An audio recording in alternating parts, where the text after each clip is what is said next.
Howdy, folks. Welcome back to the shed. Yeah, it's hot, hot, hot. Really hot. Excruciatingly hot. Phew. Yeah, let's take a quick look. It's getting on for 90 degrees in the shed.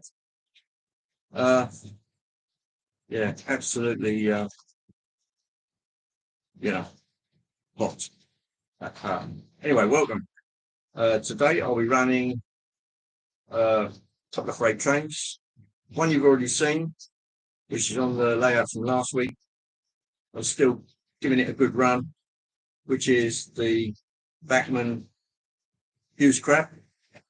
And on the other side, class 70, a fugly, so called because it's flipping ugly. You just see that coming behind me just about here. Signal cabin, good afternoon. I gather it's as hot where you are as it is here. There is a breeze blowing, but I can't feel much of it. It's like a sauna in here. And there's Chris. Hello, Chris. Good afternoon. Ah, yes. And timber surf. How do, sir? 25 indoors. Yeah. So what would nearly 90 do? That's got to be about 30 odd Celsius. A few. But obviously that is measuring up about this high. I'm just a little below that. There's Sean. Hello, Sean. Nice to see you. 23 is not too bad. In fact, I'd say that was fairly comfortable. Humidity says that it's just over 50%.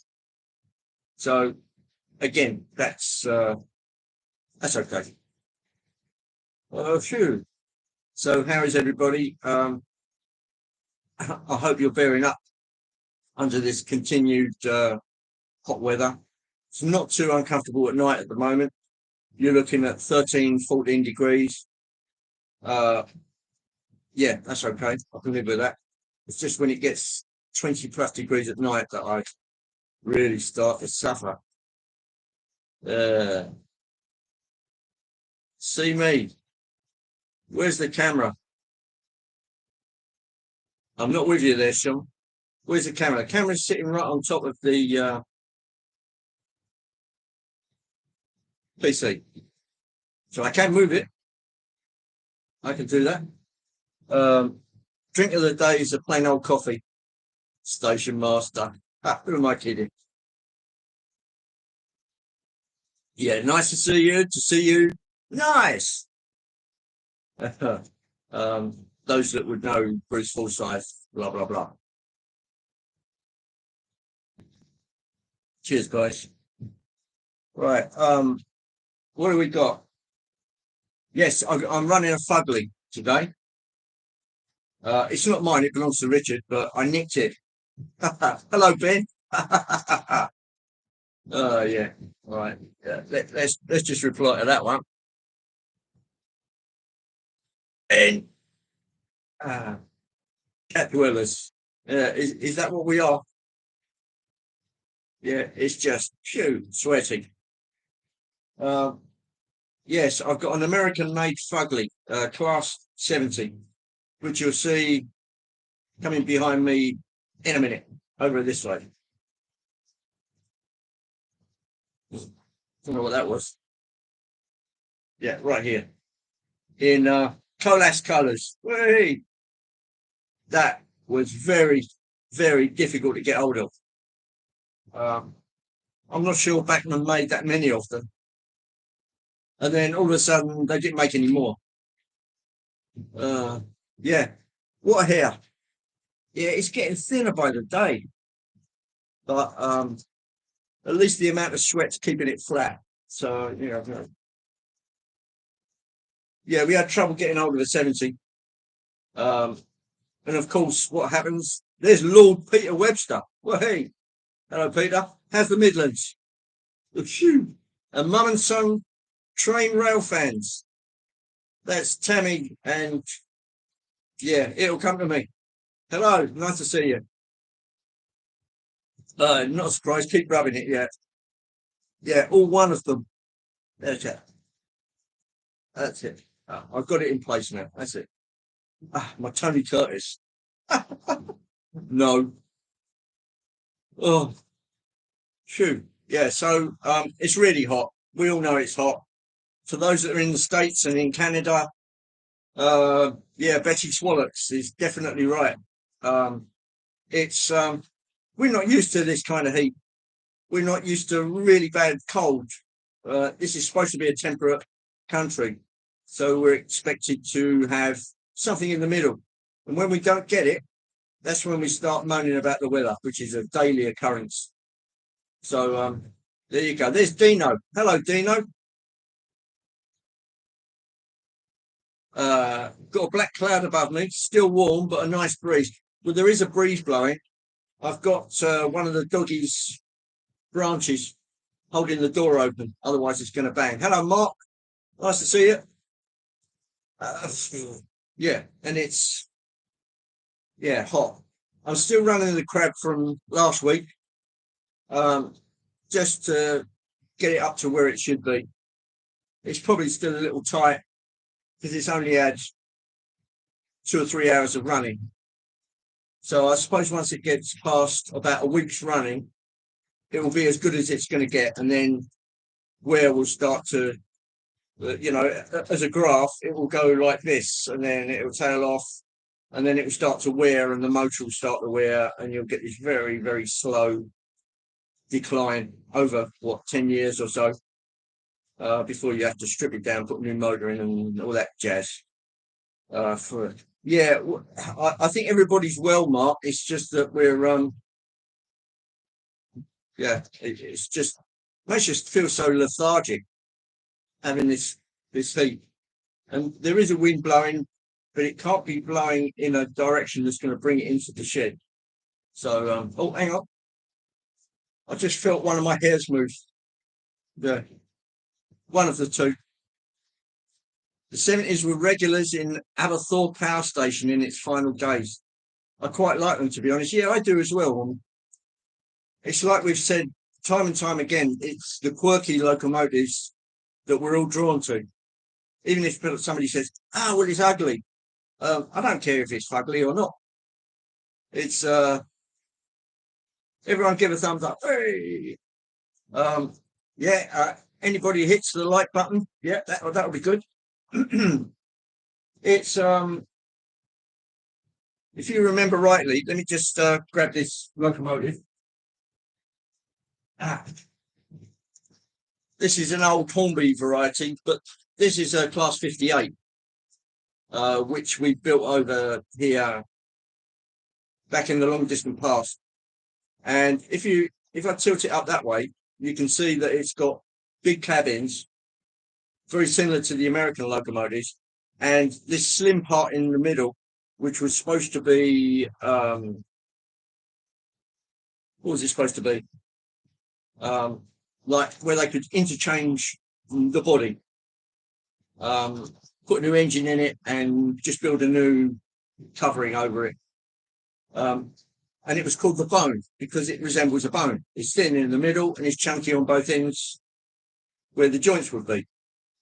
Now, if you look at this and you look at the Fugly, sorry, the Class 70, it's of a very similar nature, built in America, and it's got a General Electric engine in it.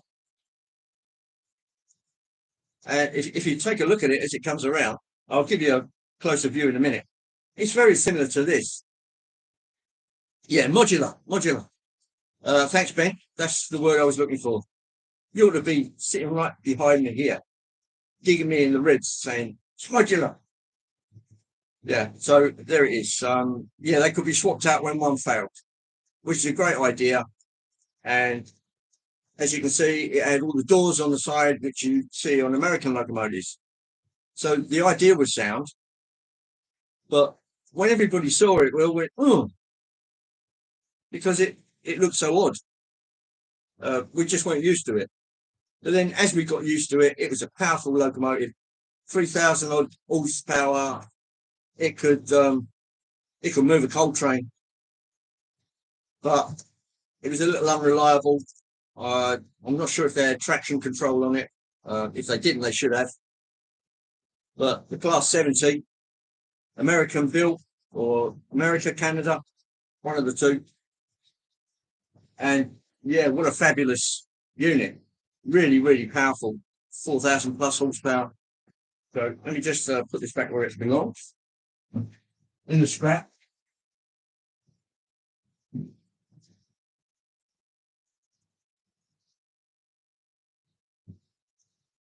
Now, I did actually take the body off of that because I thought in that was a Ringfield motor, which Hornby were using when they made the model. But it isn't actually. It's one of those little tiny motors they had in the 14XX. I'm not sure what they're called. They were modelled on, it's not a Mishima motor. Yeah, it was a Japanese sounding motor. And Hornby literally put it in everything from small locos to the turntable to the Class 58. It was, yeah. John JMC. Hello, John. Welcome to the shed for what it is. You know, suitably decorated, you know, with ephemera and bits of rail and all the stuff. As I've just explained, John, Tenshodo, it wasn't a Tenshodo because that's a bogey motor. The name will come to me sooner or later. Class 70 behind with a sort of a Freightliner with it. I think most of them are Freightliner cargo. And behind me, over my right shoulder here, you'll see in a second the huge crab pulling a coal train. Yeah, I can't for the life of me think of what that motor was called. But originally, when Daypol were producing the 14XX, they used a genuine Japanese motor. And Hornby, being Hornby, copied it, or got the Chinese to copy it. And if you look at these motors, they've all got red windings in there, where the Japanese motor had blue windings on the armature. But there you go. Anyway, I'll adjust the camera so you can actually see something good. Forgive me a second. Okay. Yeah, forgive my arms. That's where the dog's been at me. Yeah. Oh, and it caught me a beaut there. It's got really sharp claws, but there you go. That's doggies for you. All right, here we go.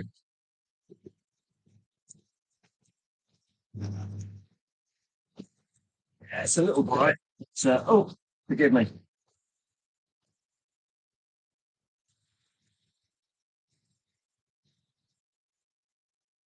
There we go. A little more elevation.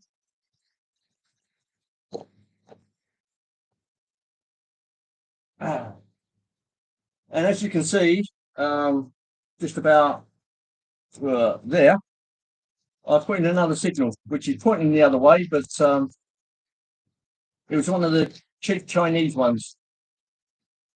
So, of which you could get a dozen of those for the equivalent price of a couple of Burkos. So there you go. Here comes the Horwich crab.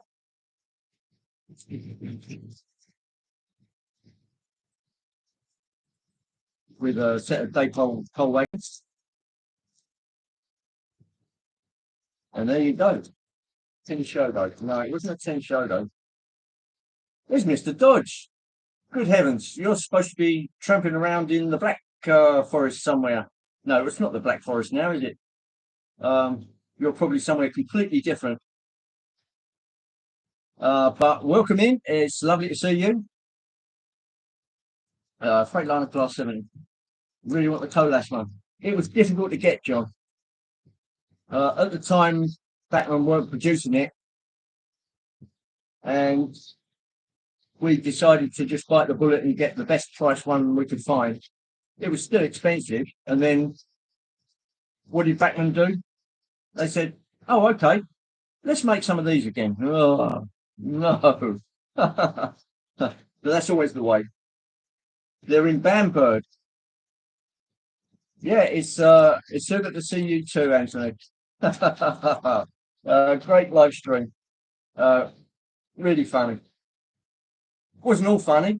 The serious bits were serious, and the humorous bits were humorous, as always. But it's nice to see you both in one piece and enjoying your holiday. More to the point. Well, I'll just slow the setting down a bit because it's getting a bit frantic. That's more like it. And I'll slow down the crowd as well a little.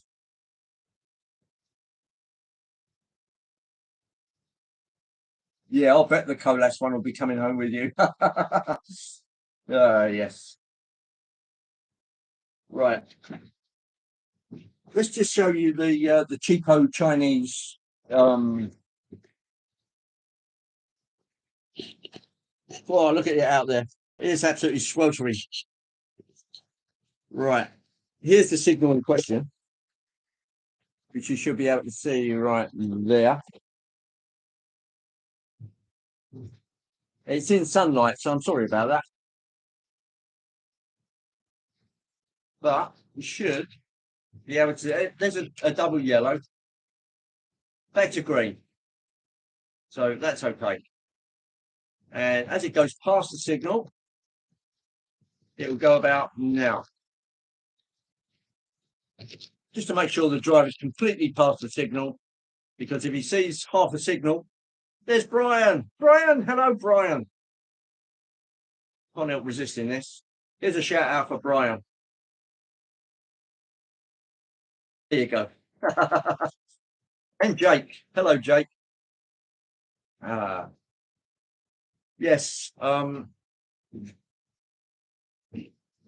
These are the type of signals that that I got from China. For 20 quid, I got something like 8 of them. The only snag with these are they're all painted black, so I've had to do a bit of cosmetics on them. But they've got properly done ends with little brass bullets on the end. The only snag is that they are positive anode. They're common anode. So if I just drop you around this end, like here, as long as they don't photobomb each other. What have you just done, Dino? The Thunderer at Derby Station. I see. I'll be taking a look at that. Okay, thanks for coming, John. Enjoy your roast dinner, and give her my best from me, and tell her to keep you well fed, because we want your next live stream. Thanks, John, for coming.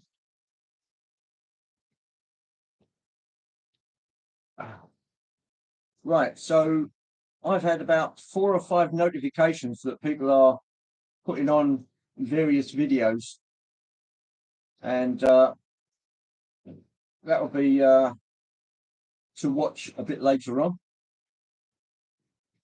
I just found this old it was from an old station, a HO station, and it just fits between the rails nicely there. Can everybody still hear me okay?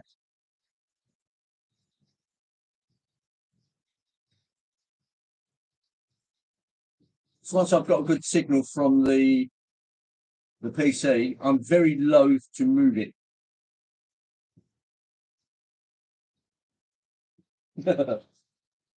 All good. Excellent. What? Oh yeah. Yeah, do that, John. It's always great to see your layout. So really nicely done. Yeah, mine's still in the building stage, as it probably will be for a long time, but yeah, at least I'm pointing in the right direction, I think. Here comes the crab. As you can guess, these are all running DC, so I'm sure Brian will approve of that.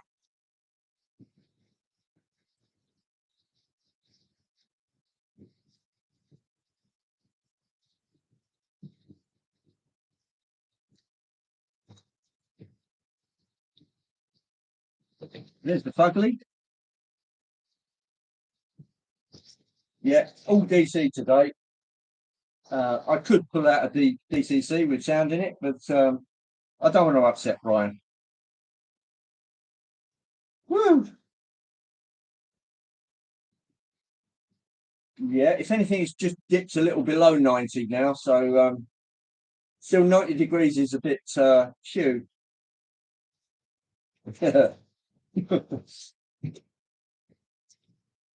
Oh, boy, oh boy.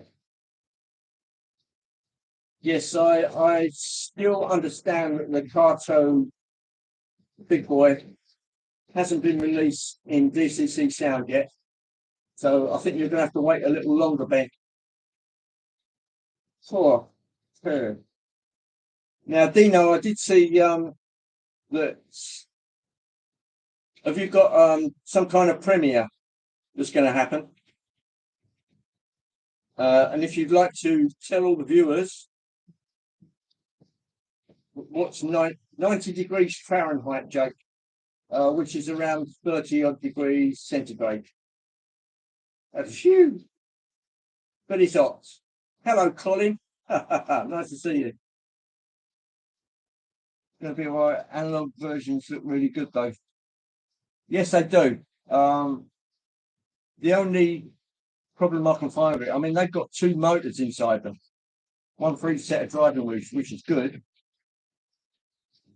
And the only thing I don't like cosmetically is the running gear, the piston rods. They've made them out of plastic, like a grey plastic, and it's like when Hornby did their crossheads in grey plastic. I just thought it was a cheap step too far. Now there may be very good reasons for doing that. Maybe they did a metal set and they wore very badly.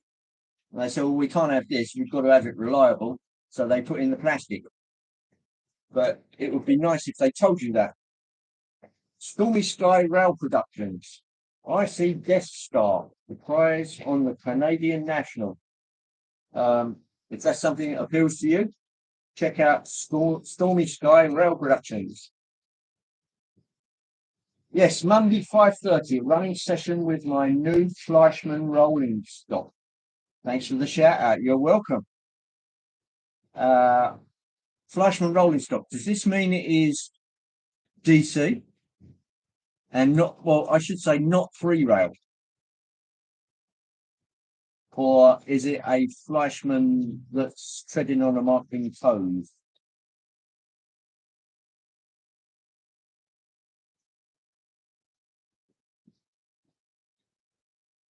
Clive has got his other Acura Scale 37 arrived from TMC. Not got it out of the shed yet.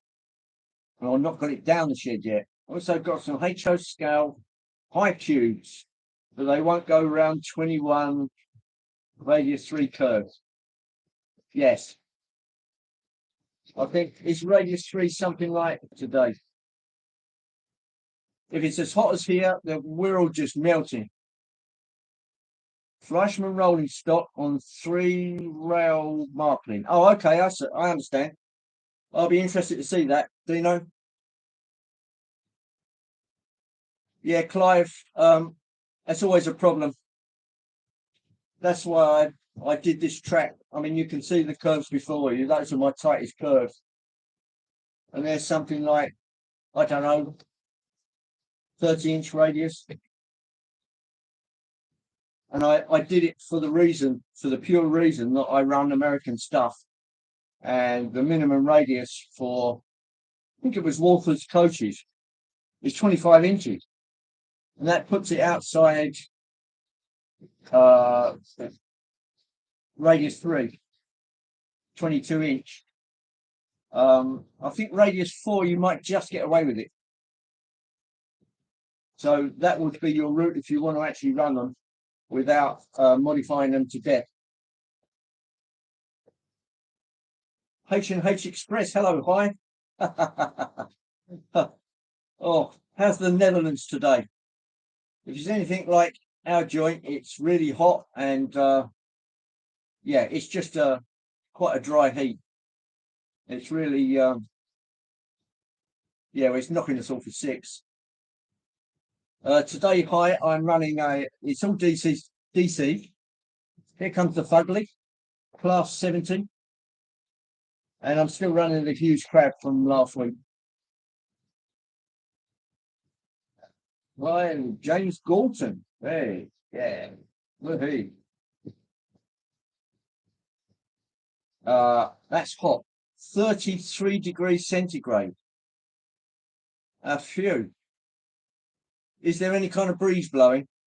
Hi.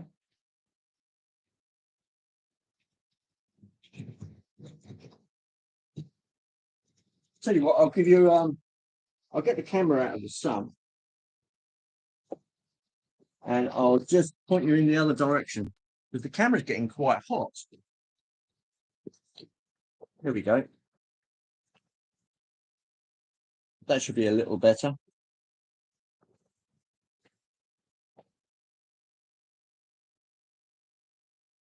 There.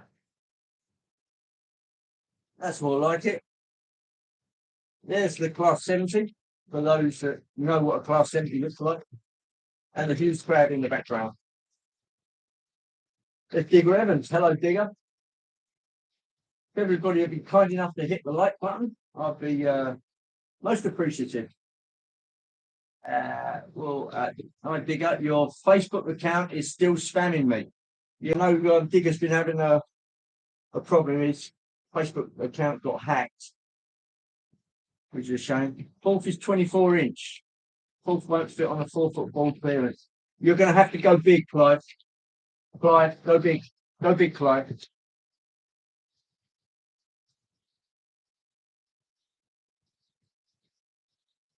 Sell some beer and go big. Oh.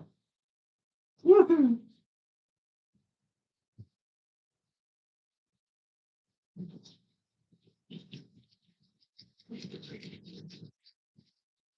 There's the crab. I'm really impressed with that. Shouldn't be that impressed because it's a Bachmann. Both of these are Bachmann models. And as you can see, the United Kingdom incarnation of Bachmann is superior. They're expensive, but you get what you pay for. I think on the Class 37, the new one that's come out, I think Acura Scale just edged it over Bachmann for a couple of reasons, which John JMC explained last week. It's just a better model with better fidelity. I don't think it runs any better, but the sound offering is far superior, straight out of the box. And if you look at John's last live stream, he does some comparisons there, and you can hear it for yourself. You either have to spend a huge amount of money to machine out the tanks underneath and put in a huge speaker, or just buy the Acura Scale one straight off the shelf and have an equally good sound experience with that straight out of the box. And I think John's right, it's a no-brainer. Brian, is Andy financing the project? What am I financing? I haven't got a pot to piss in. I'll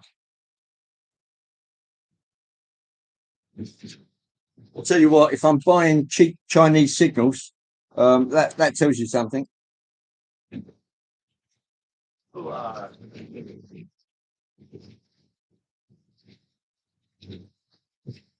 going to have to go back a bit. There's something I've obviously missed here.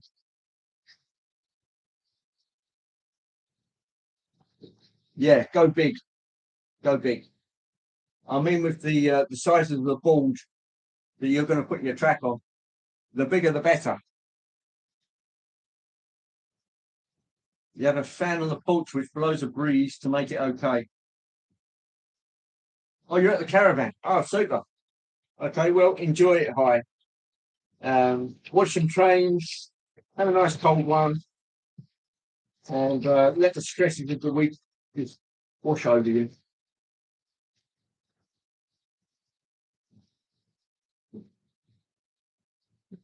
Yeah. Yeah, just consider, Clive, that you need a bigger roof and just act accordingly.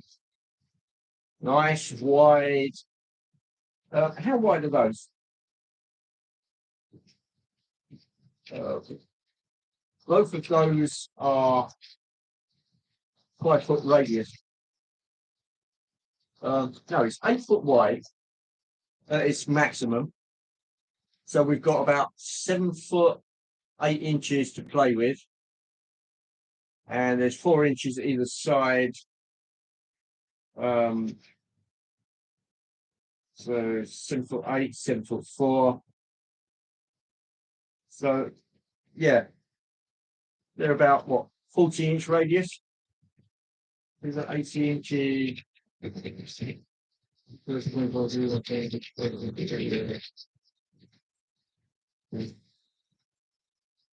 Yeah, yeah. It's more or less as wide as the shed can allow. So if you're going to run anything big like the American stuff, and it says on the box that it's 25-inch radius minimum, you've got to set your sights somewhere there. It'll set 25 as a minimum, which is what I did. And I'm glad I did, because that means on that particular curve over there, that's a prototypical distance apart on the rails. If I get my, here's the Pico, what do you call it? It's the distancer. The one at the bottom there is from their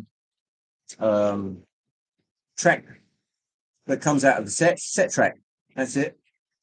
And if you turn it over and put that on the rails, that is the streamline.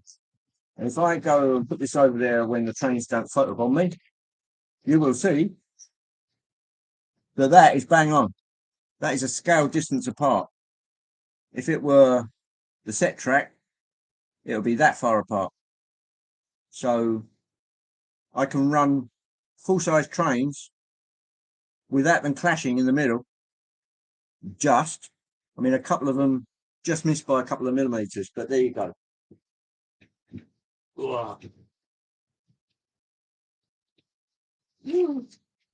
The whole team, yes, the whole kit and caboodle.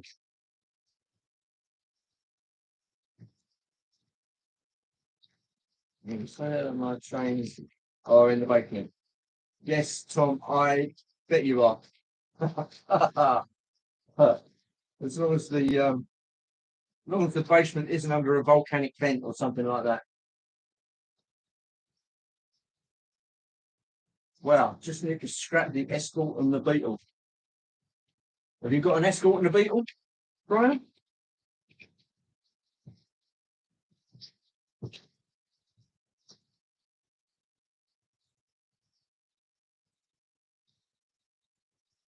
Oh, I've got you there, Tom. It's a Class 70, which we affectionately call a fugly, because it's flipping ugly. But I think it's, again, it's quirky, and we like quirky. The huge crab coming past you now is quirky. These are quirky trains. That's a Class 70. In fact, this is one of the models which I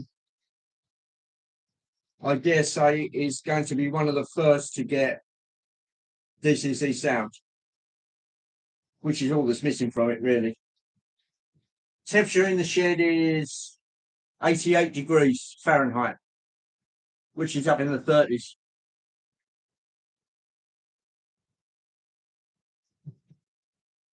Two Escros Bettel and a Renault Master all to go. Oh dear. Are they worth anything scrap, Clive? I know you have to jump through hoops to get anything scrap these days. You've got to have photo ID and all kinds of crap.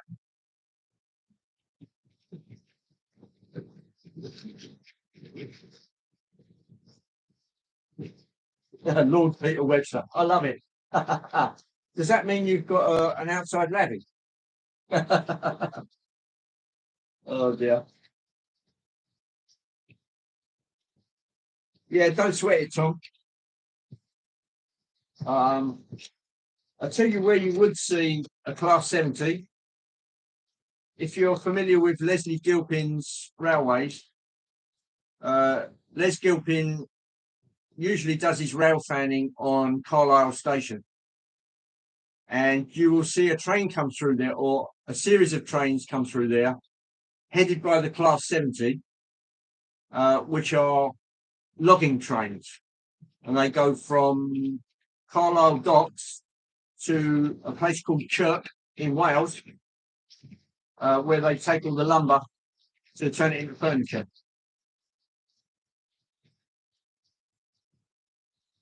So far, you made it to a couple of Class 66 and a Delta. That's a pretty good start. That is a pretty good start. Class 66s are known to make a sound like ying, ying, ying, ying, ying, ying. The Class 70, I believe, has got an economy, what do you call it?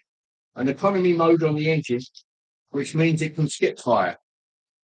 So literally some of its cylinders shut down and don't do anything, and the others just keep the engine ticking over in like a rough mode. Clever stuff, it really is. Yeah, Clive, get it done. Come on, man. Nice big boards, nice wide track, and then you can really start something. Tom's got a second Deltic arriving. Is it an Acura scale Deltic, Tom? Is it a Bachmann Deltic, which is still pretty good, or is it a Hornby type Deltic, which has got its feet in the Lima camp? From Baglan Bay to Kronospan in Chirk.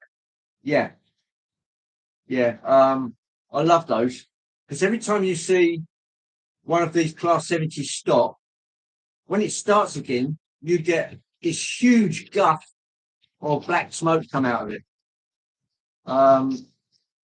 It's obviously a characteristic of it, but there's a huge amount of clag comes out, and it is really impressive to see.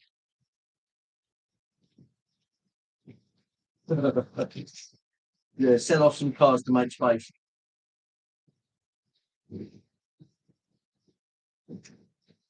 Now it's dropped a cylinder without the tech. Oh dear.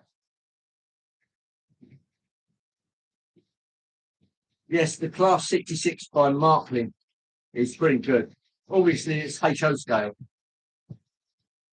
whereas something like this is 00 scale. But there's not a great deal of difference. You can argue this point until you're blue in the face. But I think they go, for me, they go very nicely together, and I'm happy to stick with it. Corresponding Chirk makes chipboard and MDF from them. It's not far from me. Used to work there for a while. Oh, I see. Interesting.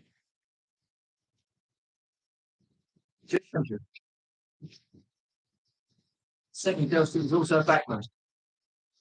I acquainted about the older Lehman or Bachmann locos. Well, yeah, the older Bachmann locos tended to have a split chassis, which they inherited from mainline. But it didn't take them long to get away from that. But with the right parts, they're still fixable. You can get those parts from Bachmann, or I think people 3D print them, the sensor parts for the axles online. You can probably get them on eBay. 200 trucks and 2 trains a week delivering wood. For those who haven't spotted this, Brian's got a live stream Saturday at 6, and there is more progress done on the layout. Well, I'm glad to hear it, Brian. And I'll be tuning in for that, if it's all possible.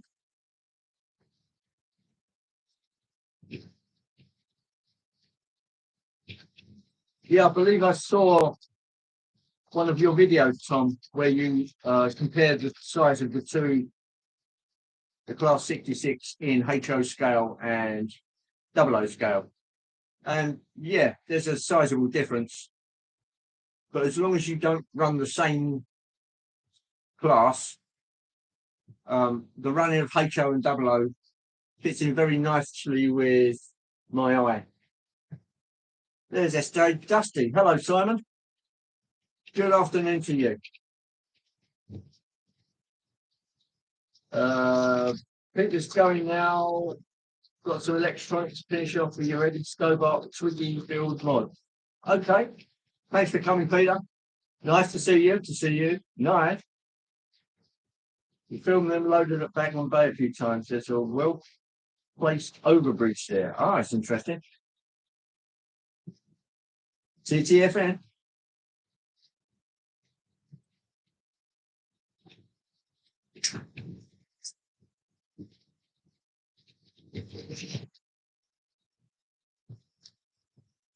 Thinking about setting up a separate 00 scale layout later. Well, if you can imagine it, you can do it.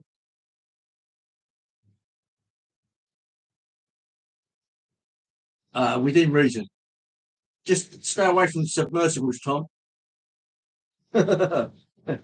leave it to the ex-submariner 50-year-old white guys, I think, is the rule of thumb there.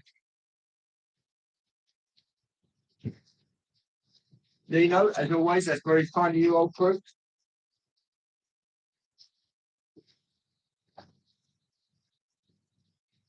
For those that are noticing a gap on the container train, I do actually have some containers that would fit on there, but it means adding the little studs, I believe, which so far I'm too lazy to have done. That's very kind, guys. I've got 16 thumbs up now. Got 18 people in. That's very good. Do I mean the Beatles Eurostar? I don't recall mentioning that.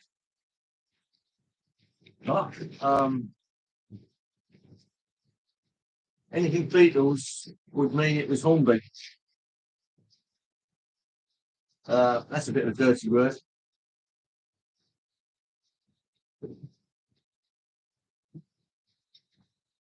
Imagine you driving a Ferrari. Garden train running around the pond would be nice. Yes, that would be restful.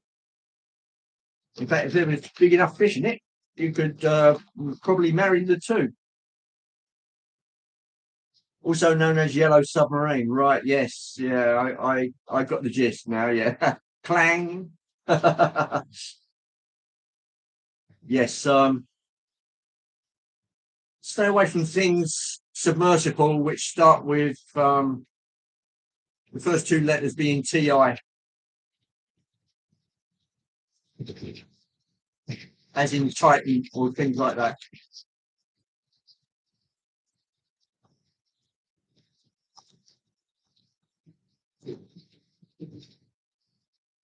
The crazy thing is, when I was a kid, I was really enamored of the Titanic. And I read everything there was possible about the Titanic. And when Bob Ballard found it in '85, I was all over it. Because the first thing they found was one of the boilers in the debris field. And I'm as well up with Titanic folklore as I possibly can be. And this amateurish submersible that they put together by this narcissist of a CEO who unfortunately died with his creation. The unfortunate thing is he took a load of people with him who were silly enough to go on board that death trap.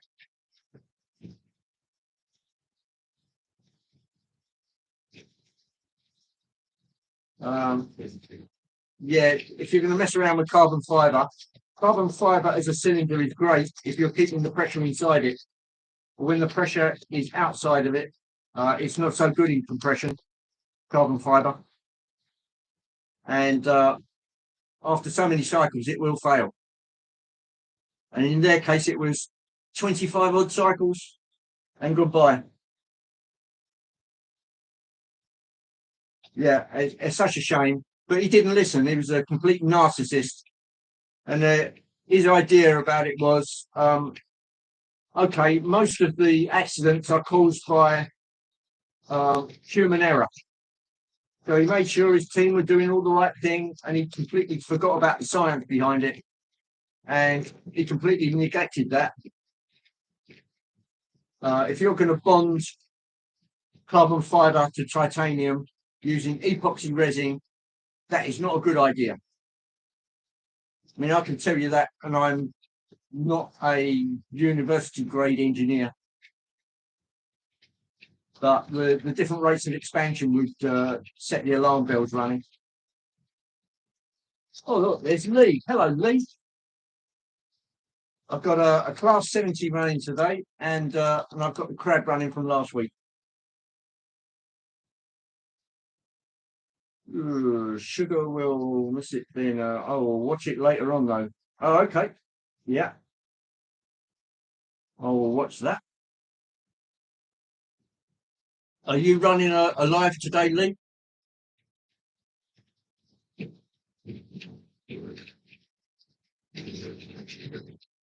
Ignorance, corner cutting, venture capitalist. We thought his aerospace technologies would apply to deep sea. No, it doesn't. Aerodynamics and hydrodynamics are two completely different subjects. And the only time they would mix is if you're trying to go very fast on water. As in an unlimited hydroplane, like the Spirit of Australia, like the Bluebird, like the Hustler. I do know a bit about that as well. So aerospace and hydrodynamics. Yeah, one's air and the other one is a much denser fluid.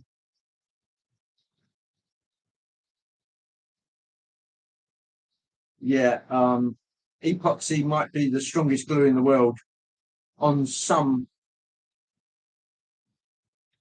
applications.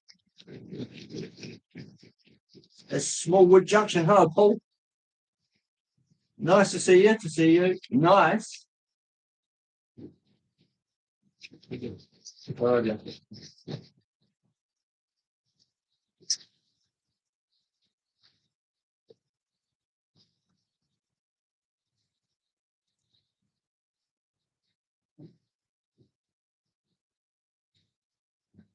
Oh, Colin, how's your big container ship coming along?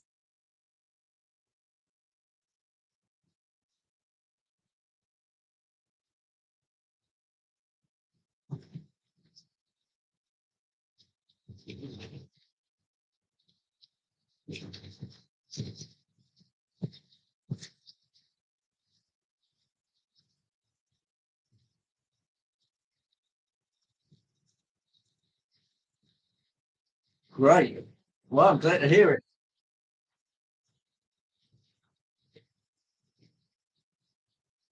There's a book written in 1898 about a fictional British ocean liner called the Titan. Yes, that's right. The North Atlantic after striking an iceberg, ship's name Titan. Yeah, strange but true. Absolutely right. There was.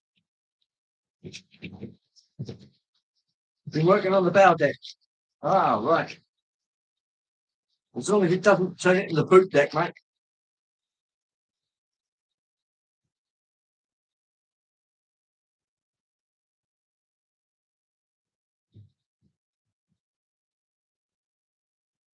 The sad story to me was the son who didn't want to go. His dad guilted him into it. Yeah, yeah. That's just that is sad. There's one thing. Um, Obviously, from what it sounds like, they knew there was something wrong. And they were dropping weights and trying to get the hell out of it. But of course, it can't go anywhere fast at that kind of depth. And the pressure just got the better of them. And when it imploded, it just liquefied them. So they were not even fish food. But the only thing that might have remained is their fillings, and that would have just dropped to the primeval ooze at the bottom of the sea, which is such a shame. But they wouldn't have known much about it. You're talking about a couple of milliseconds for that to implode. And the sides of that machine would have come in at the speed of about 1,500 miles an hour. I think somebody had calculated. So they wouldn't have known much.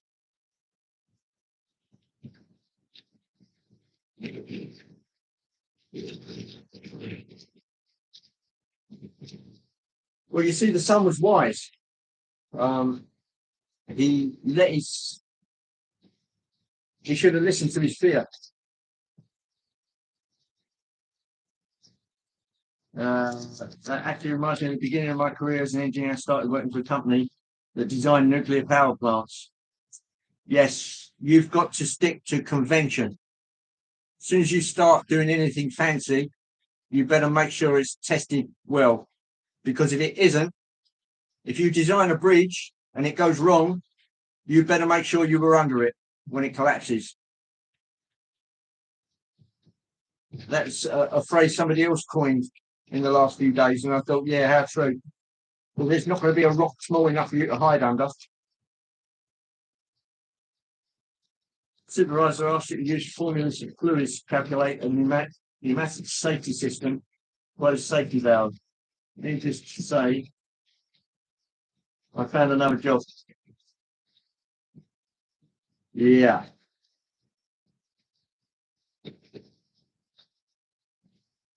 Well, it depends. As long as you're doing as you're told, as long as there's nothing inherently dangerous about the formula they're using, do you want to put yourself in the responsibility seat, though?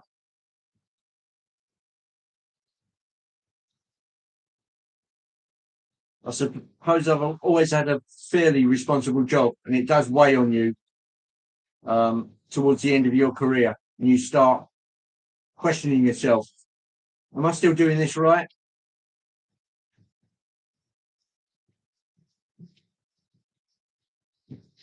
Give the family one what's your life on a certain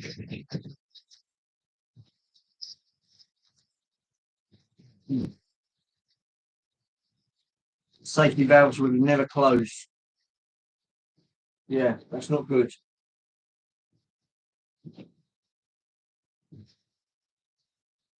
That is not good. Yeah. Um, well, I think the if you made this known and they still wanted to go ahead, you get yourself the hell out of it.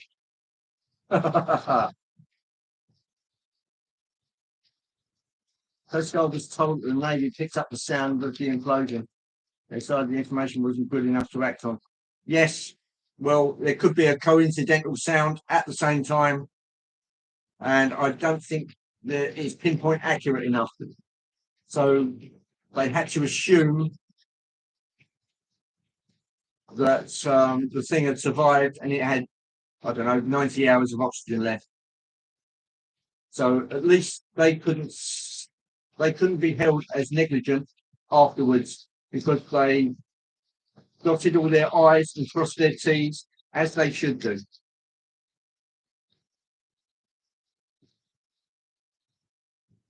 Well, the Britannic's not too difficult to see because it's only lying in a couple of 100 feet of water. When you're 2.5 miles down, um, you're looking at what, 2.5 tons, 3 tons a square inch pressure on every inch, every square inch. Uh, yeah, it's such a shame and ultimately preventable.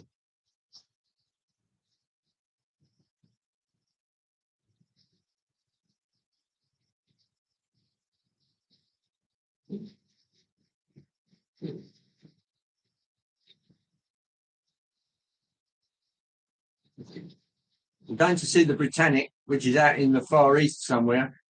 That's not too difficult. You could probably dive that one using helium. It wouldn't give you long down there, and you need an awful lot of training. Not staying in the chat, in live later.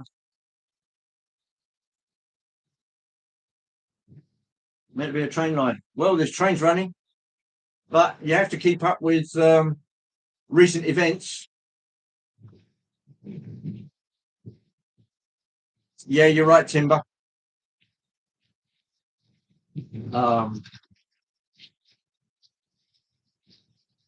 As it turned out, it was 24 trips to the bottom, and every time, because there's cyclic stress on it, every time it gets a little bit shallower what it can take, because it takes it out of it.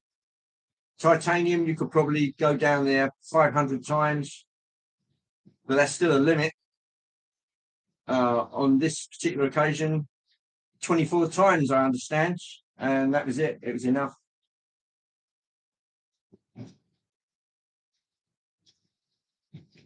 Now, the Titanic's 882 feet long. The Britannic was over 900 feet long.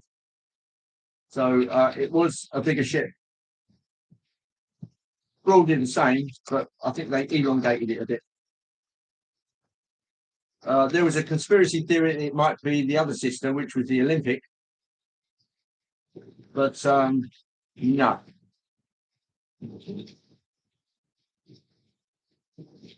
Because the Olympic was on the Atlantic at the same time, doing a west to east crossing instead of east to west like the Titanic was doing.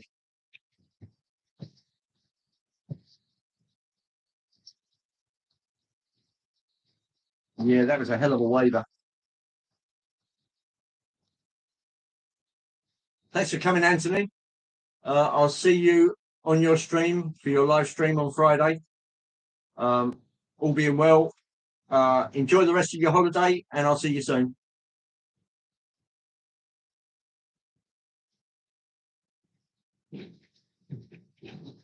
Yeah, the Olympic. Yeah, another conspiracy theory. But there you go. It's one of those things.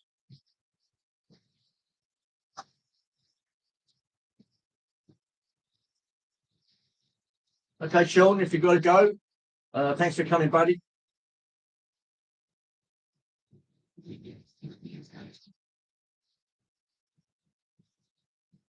Oh, coffee time.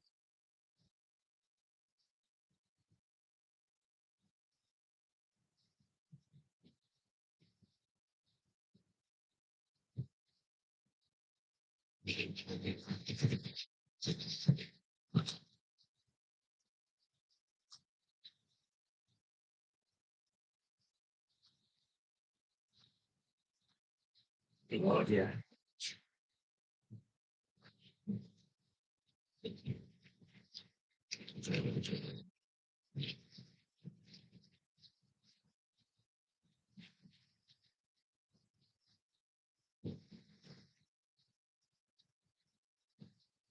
Yeah, it's Euros these days. Yeah, I know it was a joke.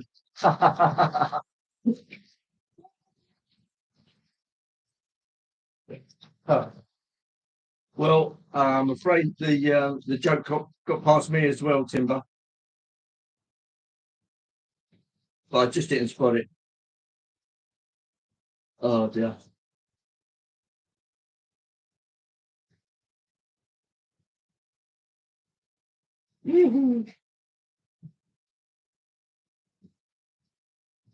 Right.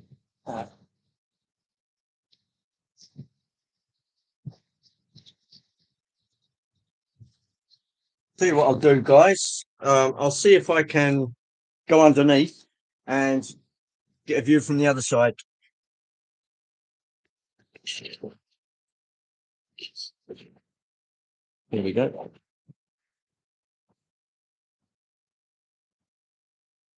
How's that?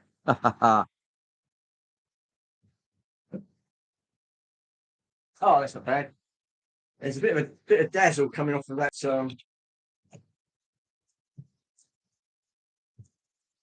light, the LED and the signal, but I think if the titanium, the iceberg head on might not have sunk. It probably wouldn't have, but you still have 100 or so people have died because all the mail rooms were up the front,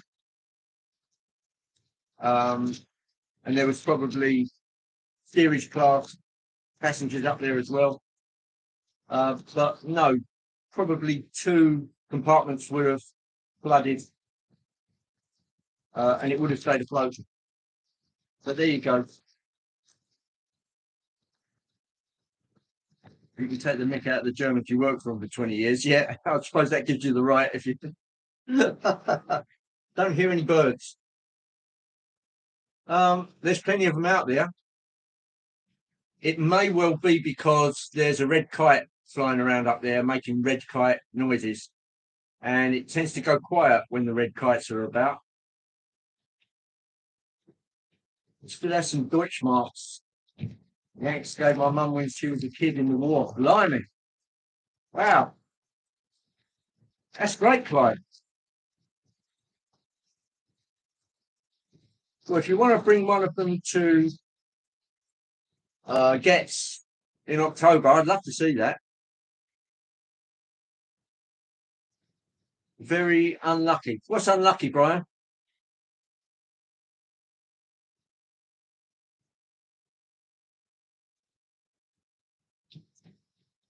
You know German. A really good friend who has a sense of humour. You know German with sense of humour? I think we've probably got more in common with the Germans than we would probably like to admit.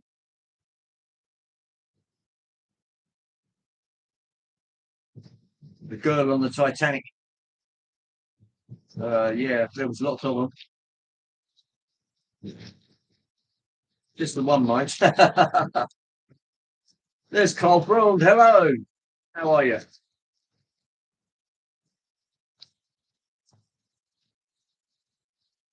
Oh, have you heard of Hello Hello? Yes. I was just pissing by.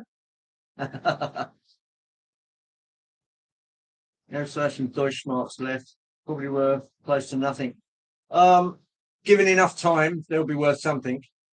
And a few pfennigs, if you have some of them.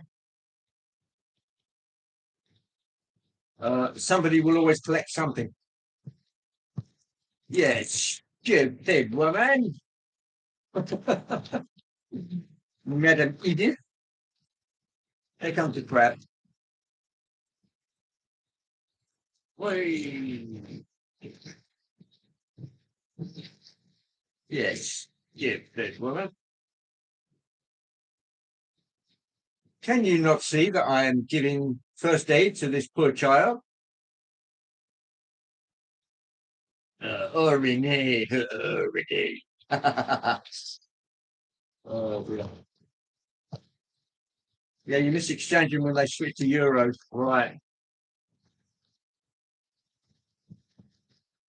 Well, I did find an envelope full of old half peas the other day. I don't mean halfpennies, I mean the tiny half peas that we used to have.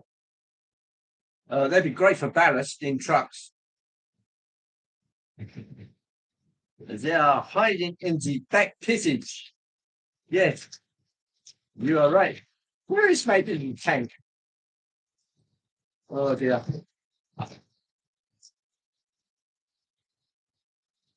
Yeah, I can't look at what was it, the Secret War with a straight face. Yeah. Yeah, well it's just sending up our idiosyncrasies really.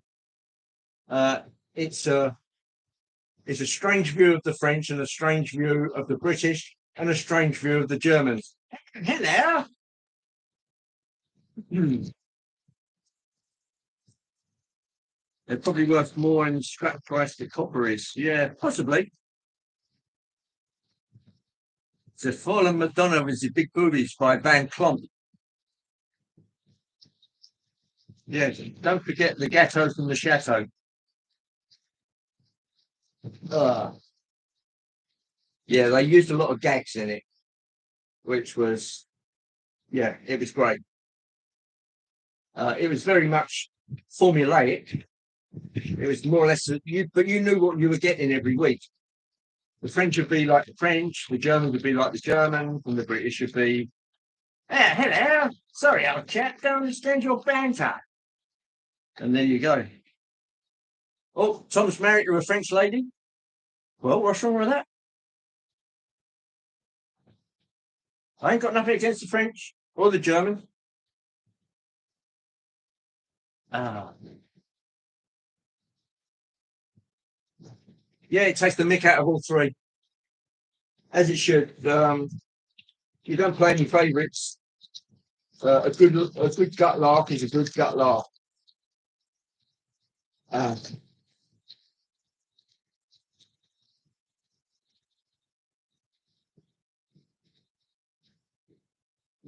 yeah, I'm afraid. I'm not afraid. I haven't heard any tasteless jokes about submersibles yet, and I don't particularly want to hear them because ultimately it was a horrible tragedy. But there you go. Somebody's probably sick enough to do it, but I don't think I'll be putting it on social media anytime soon.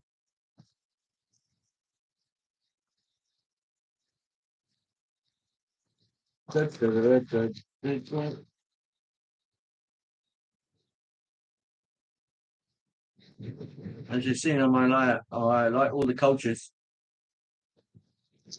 Yeah, very poor taste, but it's bound to happen. You know it's going to happen, Timber.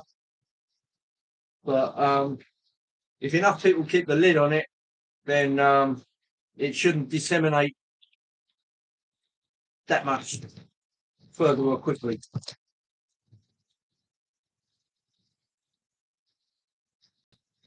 Yeah, I don't think I'll sink that low, Chris.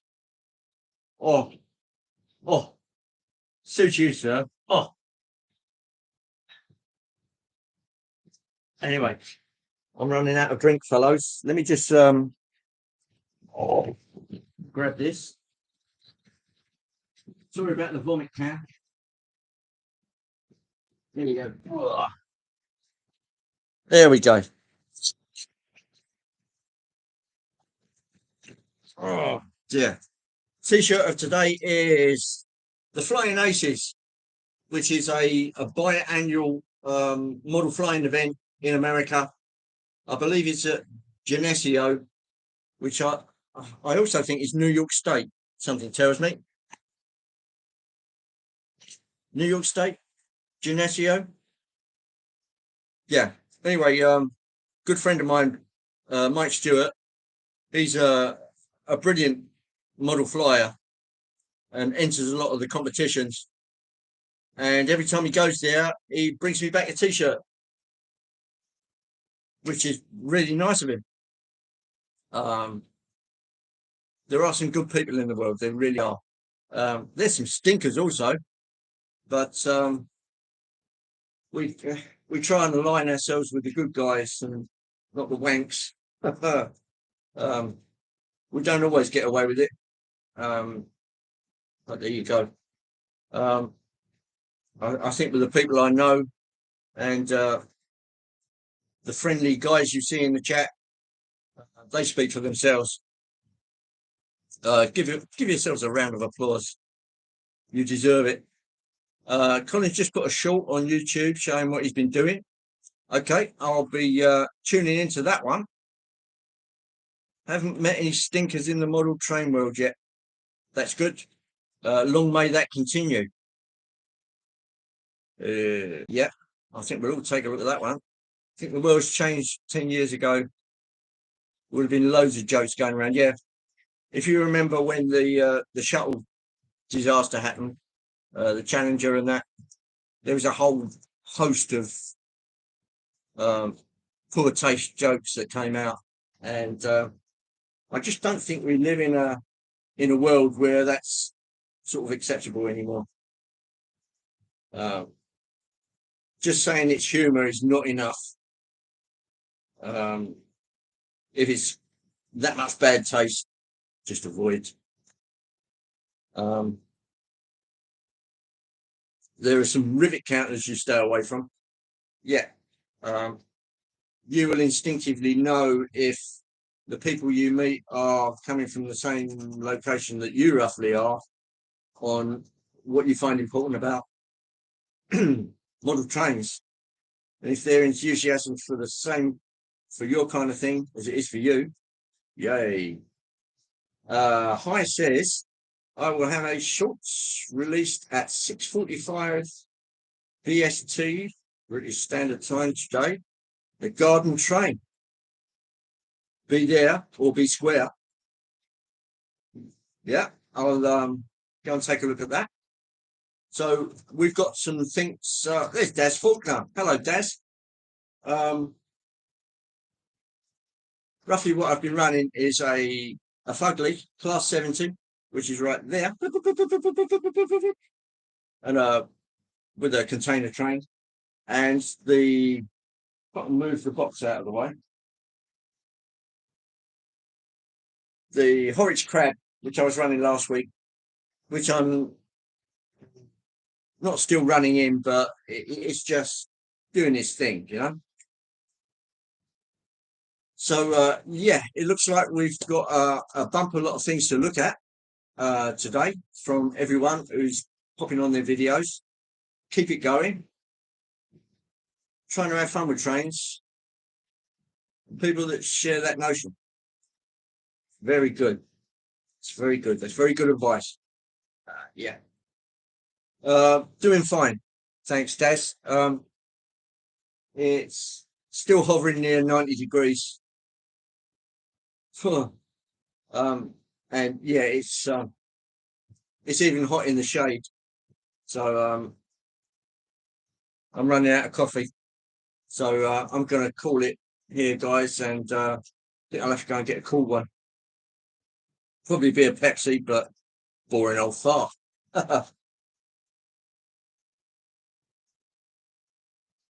And there's going to be some work on the second layout today.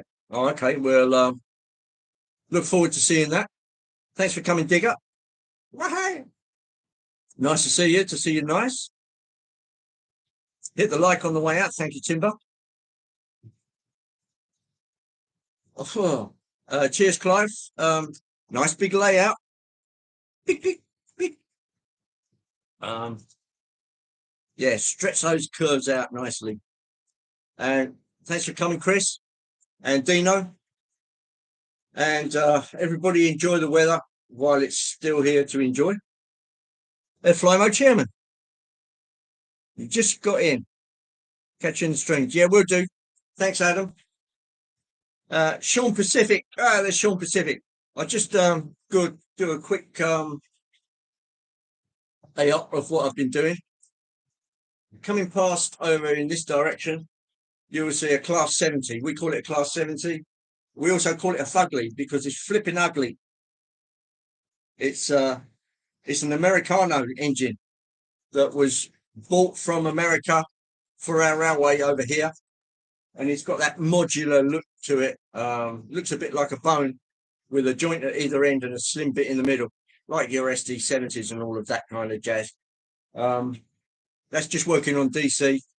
And the crab I was running last week, so called because it's got inclined pistons like this that give it a bit more grunt. And I've just called it actually, Sean. So I'm going to go and grab a cool one now. Thanks everybody for coming. Really appreciate it. And I'll catch up with you all soon in the streams. And if not, I'll see you next Sunday, where I'll be running something different again. And cheers, Ben. And hi. Enjoy your day while the weather lasts, indeed. And Timber, ciao for now. And Brian, thanks for coming. It's you guys that make the show what it is. So thanks for your company, and I'll catch up with you all soon. Take it easy, guys.